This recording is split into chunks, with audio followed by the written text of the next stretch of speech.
All right, so Memorial Day falls on the last Monday of May each year to remember those who have lost their lives serving the country.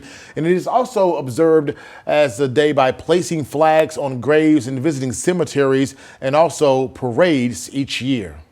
It's also the unofficial start of summer, and many people spend the long weekend with family outside on a boat or barbecuing.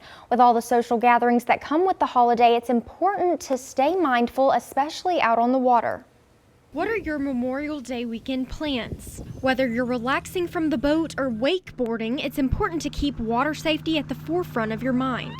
The unofficial start to summer brings out all kinds of people to celebrate out here on the water, and while Columbus Fire and Rescue wants you to have a good time, they also want you to be mindful. Be mindful of your surroundings. Make sure you have plenty of life preservers on your boat. Maybe you don't have to wear them, but any children should definitely have them on. Definitely have a designated driver for your boat. That's probably one of the biggest issues would be people boating under the influence. Captain Josh Boyer has been with Columbus Fire and Rescue for 12 years. He stresses the importance of life preservers because he says emergencies can happen quickly and it's better to be safe than sorry. It's also important to keep an eye on water conditions. Heavy rain can cause rivers and creeks to change from one week to the next. Anytime there is a major flooding and a lot more water coming into the Tom Bigby, you also have to be very mindful of any snags, any logs that are coming down.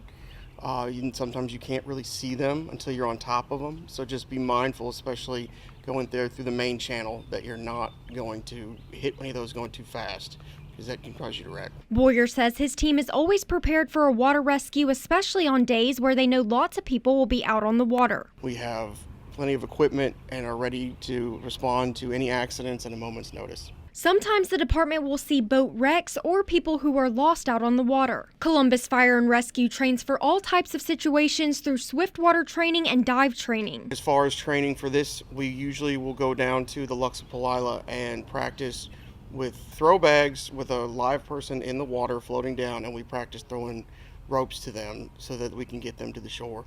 And if that doesn't work, we also have boating operations. We have 3 different boats we'll take out. We have the 3 behind me, this inflatable, and 2 flat bottom connector boats that we will be able to get into the water to do any rescues. Overall, Boyer says to be water wise, have a sober driver, and have your personal flotation device and life jackets. Everyone be very cautious with the heat and make sure that you have everything that you need to be possibly prepared for on the water. Columbus Fire and Rescue will have a training coming up to prepare for situations like this in the first 2 weeks of June. Boyer says if you find yourself in a dangerous situation out on the water, call for help and make sure your life preserver is on.